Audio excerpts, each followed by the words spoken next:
The throw to Malachi Corley that went over his head and into the third row, and God knows where it landed. That is the embodiment of all this. They had it blocked up, and it didn't work. And then I look at it and I go, well, he's not that big, he's not that tall, he's not that thick. He's running. I go, what are we doing with him out there? Andy, we got to call it the way it is, okay? He can't see. He is too short and too slow and not nearly enough arm talent to overcome that. You have to be able to see over the damn line of scrimmage. He can't see. Myself, if Dillon Gabriel plays another game, this play drove me off the wall. The game was on the line, and this took a sack. But look at this. There are 3 open receivers. 3. I'm going to lose my mind watching this right now. Look at Gabriel in the pocket. There's 3 guys open. I won't even go. I mean, what do you even say about that throw? Most of these throws are just throws that, like, you watch and you're like, all right, this guy can't play high school, never less than the NFL, man. Look at these throws. I'm going to put a bullet through. That just has to be completed to Jerry Jeudy. This one drove me off the wall too, man. If you can't complete this pass, you just can't play in the fucking NFL. It's that fucking simple, man. What the It's just Stefanski watching every week, man. Look at this. This guy's got no chance out there, man. It's a sad facsimile of what quarterback play should be. I am sick and tired of it. For his own good, for my health, for your sake, for your emotions, because you watch the game completely different from me. This has to end. He's got to go. This has to end. This is not football.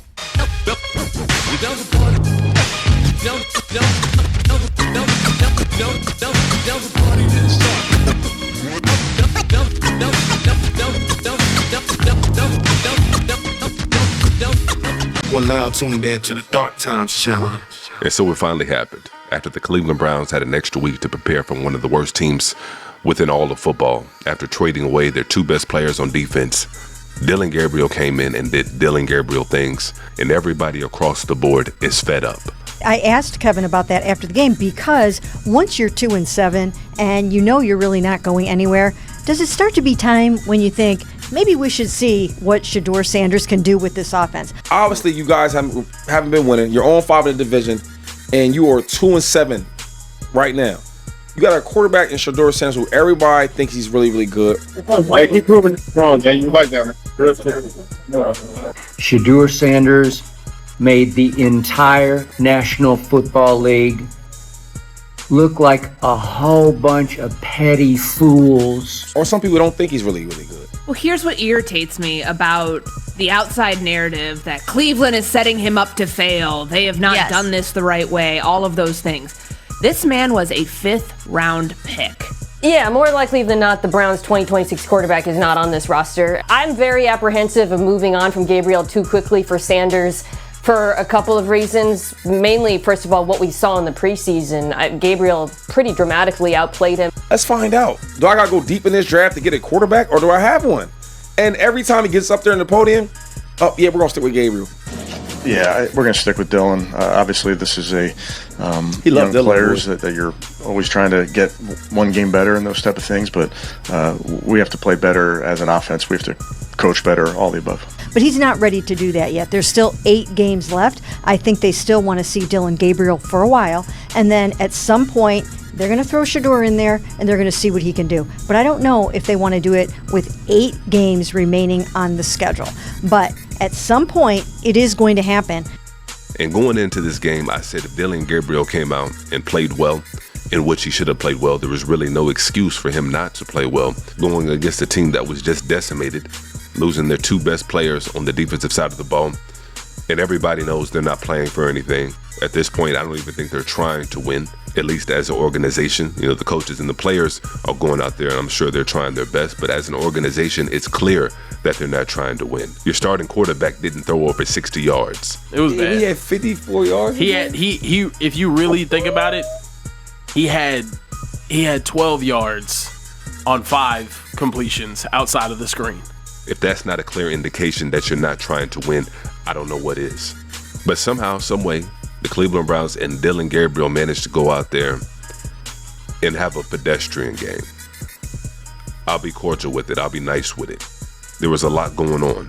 Who else is? Wait a minute. Is it your fault or is it the guys that drafted you? That's exactly where I was going to go. The supercomputer, the guy that can't throw it really well, isn't accurate, obviously doesn't see how to run the offense, but you drafted him? That's the supercomputer? The supercomputer's a dandy. I mean, I lost my effing mind when I saw that pass go over his head. And then it got even worse because afterwards, wasn't it where he double clutched it and threw it into the ground? That was an exceptional pass. And then everybody had their screenshots of all these open wide receivers. I mean, old Browns quarterback wide receivers of the past were coming out to be open, and he still didn't see it. Just eyes down, pulls the ball down, and tries to run for his life when there's no need to run for your life. But we're told that this is a supercomputer. This is a sad facsimile of what quarterback play should be. I am sick and tired of it. For his own good, for my health, for your sake, for your emotions, because you watch the game completely different from me. This has to end. This has to end. I'm still not at the point of putting out you-know-who, but this has to end. Why won't you go to Shedeur? No, I'm not talking about Shedeur there. You know who I'm talking about. Put Shedeur out there, then put Bailey Zappi out there, then put some guy who's getting ready for Thanksgiving dinner with his family. Bring him back and put him out. I don't give a bleep. I don't care. This has to end. This is not football. And as unfortunate as this is for Shadur Sanders, on one hand, I'm almost glad that it's playing out the way that it's playing out. And let me go ahead and break it down why. Because sometimes in life, no matter how talented you are, no matter how hard you work, you're not going to be given a fair opportunity. And that's life. You can be as talented as Shadur Sanders. You can be as accomplished as Shadur Sanders. You can have all the traits that they say they want in a quarterback, and they still find a way to take you in the 5th round and blame it on this and that and tell us that we didn't see what we saw at Colorado. They can do that. You can have a quarterback like Dillon Gabriel, who's not a 3rd round talent, who's not a 4th round talent, who's not a 5th round talent in a lot of people's eyes, and roll them out there and say this is our guy week after week after we're watching what we're watching. You can do that in the real world. You can have a player with the #1 jersey in all of football. You can have a fan base that's clamoring to see this quarterback that should have been drafted in the 1st round as a 1st round talent and say he's not ready. This 5'8" quarterback that struggles to see over the line, that can't throw the ball downfield, is a better quarterback than Shadur Sanders. And we're supposed to believe that. You can do that in the real world. And so like I said earlier, this whole situation is a look into reality. Oftentimes we think that sports is the ultimate meritocracy, where you can go out there and you can be the most talented and you can get your opportunity. No, it's no different than the real world. Here's the thing, bro. A backup quarterback is your ace in the hole. Like, you should be running to Shedeur right now. Bro, Brian Daboll was so happy when he could finally play Jackson Dart. A backup quarterback is like your relief. That's your salvation. That is your asylum. And you refuse to go to Shedeur for 167 yards from Dillon Gabriel? For 20 points? Yeah. I just don't know how you're going to win games for checking the ball down. I just don't know I told you before, listen, I love Dillon Gabriel. I love what he was able to do at Oregon. But in the NFL, if you're not able to throw inside of the hashes, outside of the numbers, if you can't make those throws like normal quarterbacks can do, you're not going to win games checking the ball down. You're just not. Unless you have elite, superior talent around you, you're not going to be able to do it. You're not going to be able to do it. You're just not. I mean, dude, he was 17 for 32, 167. He had 2 TDs today. And for the Browns to have success, the running game has to be on. For the Browns to have success, the running game has to be slap ass on.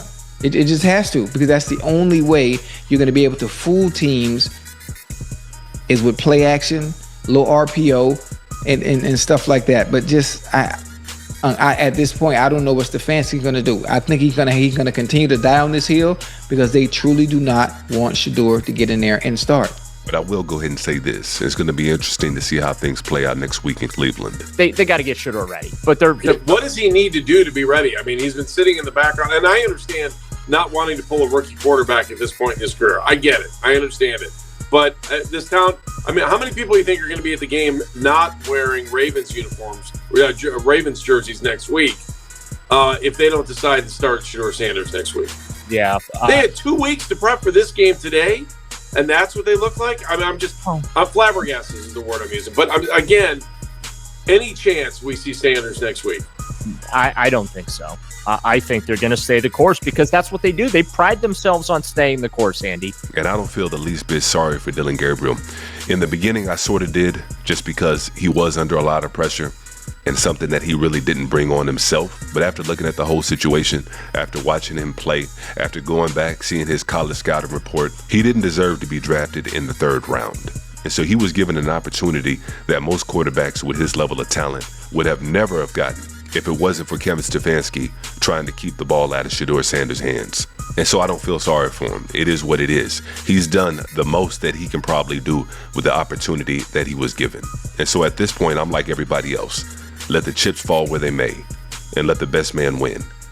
And if the fans want to go out there and they want to boo, they want to put bags over their heads in Cleveland, whatever they want to do, that's what's going to happen. But like I said, it's going to be interesting come this time next week after the Cleveland Browns played the game in Cleveland, in which Dillon Gabriel was still the starting quarterback, and you had Shadur Sanders, the most popular person in Cleveland right now, riding the bench. But we're going to see how it plays out. Let's go ahead and try to keep that conversation going on below as we usually do in the comment section. And if you haven't done so already and you've been enjoying the content so far on this channel, make sure you go ahead and hit that subscribe button for me, and make sure you go ahead and hit that like button for me one time as well. And as usual, peace and chaos.